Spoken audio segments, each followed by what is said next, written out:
educação e tecnologia pra transformar. Inclusão, diálogo e equidade no ar, porque aprender é direito de todos sem exceção. Conhecimento que conecta. Sabe aquela sensação de que, não importa o que um professor faça na sala de aula, a atenção dos alunos parece sempre ser puxada para a pequena tela brilhante no bolso deles? É uma batalha diária.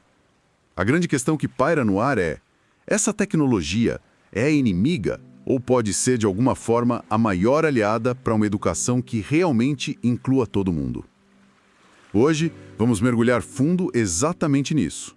Nossa análise parte de um estudo bem fresco, de 2026, publicado na revista Cadernos Cajuína, com o título Tecnologias Digitais Inclusivas no Ensino Regular.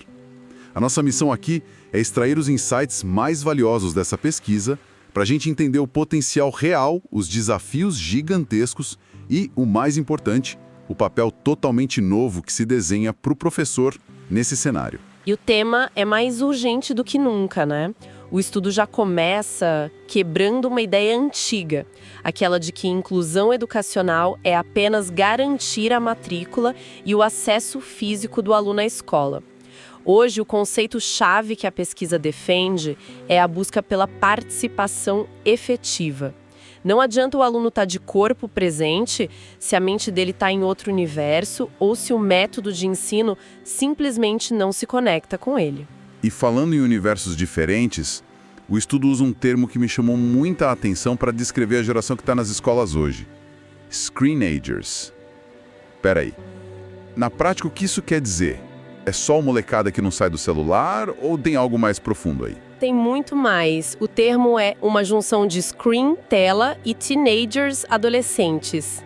Mas, assim, vai muito além do óbvio. Refere-se a uma geração que não apenas usa a tecnologia, mas está completamente imersa na cultura digital.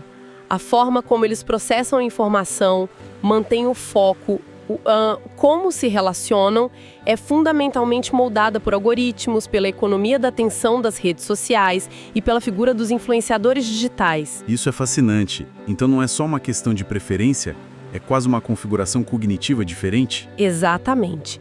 E o que o estudo mostra de mais surpreendente é que não se trata apenas de atenção curta. A pesquisa identificou que o cérebro desses jovens está sendo treinado para buscar o que eles chamam de recompensas de informação em ciclos muito rápidos, tipo de 15 a 30 segundos. 15 segundos? Isso torna uma aula expositiva tradicional de 50 minutos não apenas entediante, mas neurologicamente frustrante para eles. A grande questão que o estudo levanta é: a escola, com seu modelo de comunicação de um para muitos, está preparada para sequer iniciar um diálogo com essa geração? Essa pergunta muda tudo, porque se cada aluno já é um universo, e agora esse universo é hiperpersonalizado, pelo seu próprio feed de notícias, seus próprios algoritmos, aí a ideia de um método único de ensino para 30 pessoas numa sala de aula cai por terra completamente. É aí que a tecnologia entra como uma promessa de solução, certo? O estudo fala em personalização da aprendizagem. É exatamente essa a ponte. A personalização da aprendizagem, segundo o artigo, é usar a tecnologia para quebrar a rigidez do modelo único. Em vez de depender só do livro didático e da lousa, o professor ganha um arsenal de possibilidades. Vídeos, podcasts, simulações interativas, textos em diferentes formatos, games educativos. O mesmo conteúdo pode ser apresentado de múltiplas formas. Isso me lembra muito a lógica dos videogames. Se você tem dificuldade em uma fase, o jogo não te pune. Ele te dá a chance de tentar de novo, talvez por um caminho diferente, ou de praticar uma habilidade específica. A ideia é trazer essa flexibilidade para a sala de aula, não é? É a analogia perfeita. O objetivo, como o artigo descreve, é superar barreiras pedagógicas e comunicacionais. Pense num aluno com dislexia, para quem uma parede de texto é uma barreira quase intransponível. Com a tecnologia, ele pode acessar o mesmo conteúdo por meio de um audiolivro ou de um software que lê o texto em voz alta. Ou, como o estudo relata, o caso de um aluno com TDAH, que era visto como problemático por não conseguir se concentrar em tarefas longas. O clássico aluno problema. Pois é, e quando o professor introduziu uma ferramenta de criação de mapas mentais digitais, o desempenho dele disparou. A tecnologia não o curou, ela simplesmente ofereceu uma forma de organizar o pensamento que era compatível com o funcionamento do cérebro dele. Foi uma mudança de ferramenta, não de aluno. Exatamente. Ok, a ideia de personalização faz todo sentido. Mas aí eu penso no professor de história que eu tive no colégio. Ele era genial com o giz e a lousa. Se dessemos um tablet para ele, isso automaticamente o tornaria um professor melhor? Tenho a impressão de que muitas escolas pensam que sim. Compram equipamentos caríssimos e acabam se frustrando, porque os problemas de engajamento e exclusão continuam lá. Qual é a peça que falta, segundo a pesquisa? Essa é a questão central. E a resposta do estudo é categórica.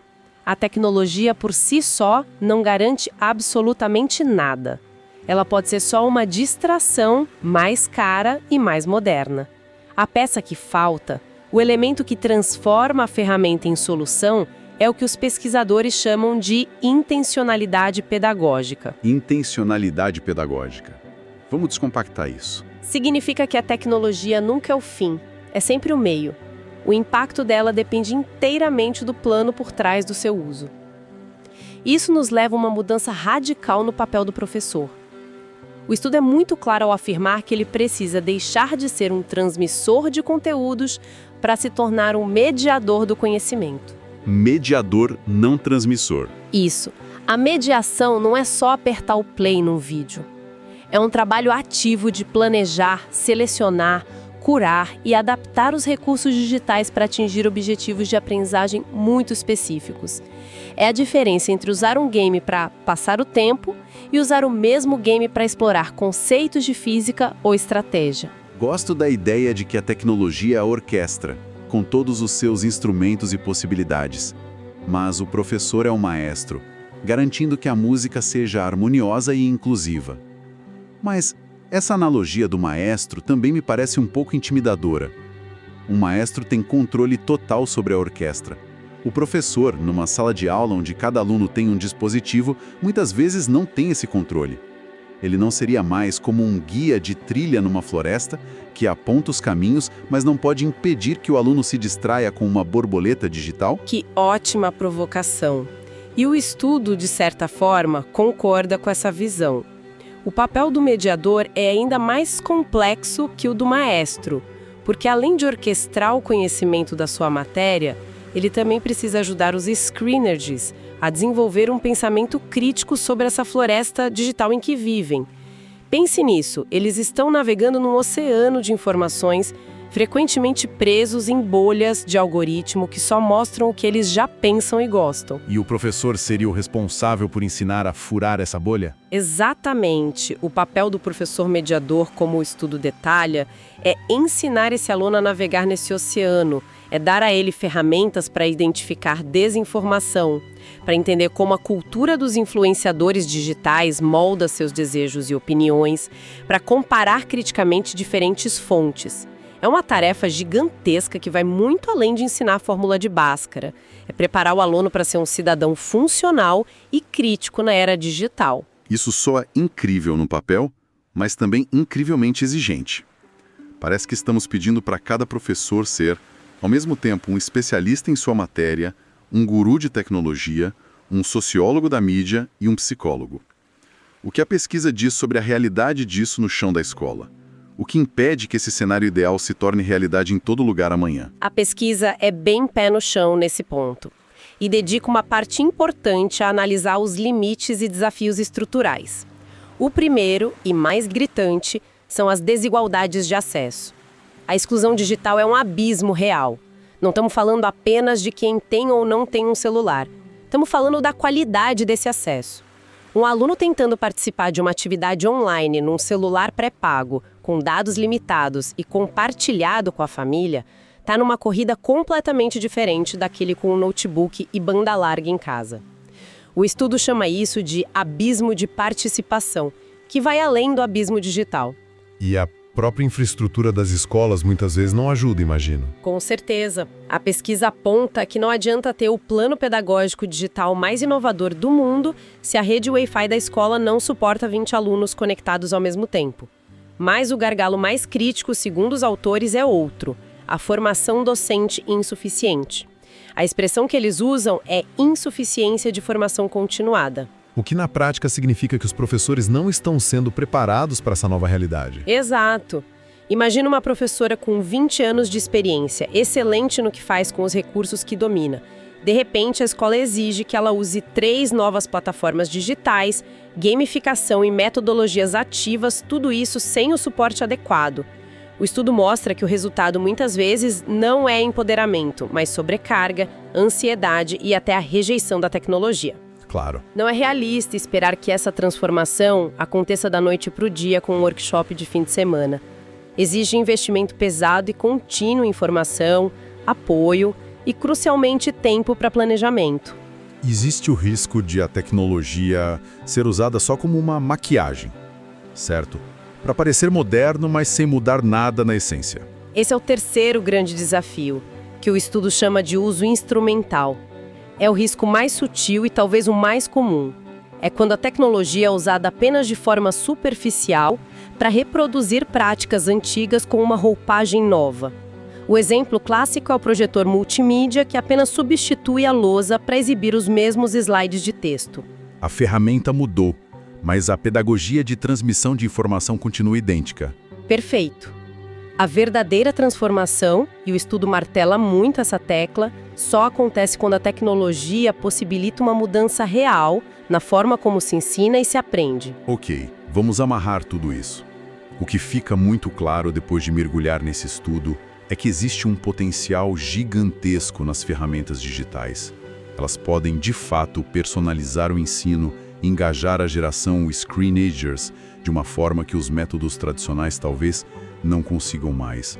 E com isso, promover uma inclusão muito mais profunda, que vai do acesso à participação real. Contudo, e esse é um contudo do tamanho de um elefante na sala, esse potencial todo só se realiza com uma combinação de fatores. Depende de planejamento, de uma clara intencionalidade pedagógica e, acima de tudo, de um investimento profundo no professor. Ele não é um mero operador de software. Ele se torna a peça humana central que dá sentido, criticidade e propósito a todo esse processo. É a conclusão mais forte do artigo. A inclusão é e sempre será um processo humano. A tecnologia é um meio, um catalisador poderosíssimo, mas a transformação depende da mediação de um professor qualificado e de condições institucionais, infraestrutura, formação, tempo para que esse trabalho complexo possa acontecer.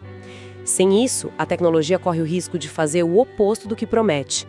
Ela pode, paradoxalmente, aprofundar as mesmas desigualdades que se propõe a combater, transformando o abismo digital em um abismo educacional ainda maior. A tecnologia é um amplificador. Ela pode amplificar uma pedagogia incrível ou pode amplificar a exclusão. E isso nos deixa com um pensamento final para refletir, que se baseia em tudo que o estudo nos mostrou. Se a função do professor está mesmo migrando de um transmissor de conteúdo para um mediador crítico do mundo digital, que novas habilidades, para além do domínio de sua matéria, a sociedade precisa garantir que ele desenvolva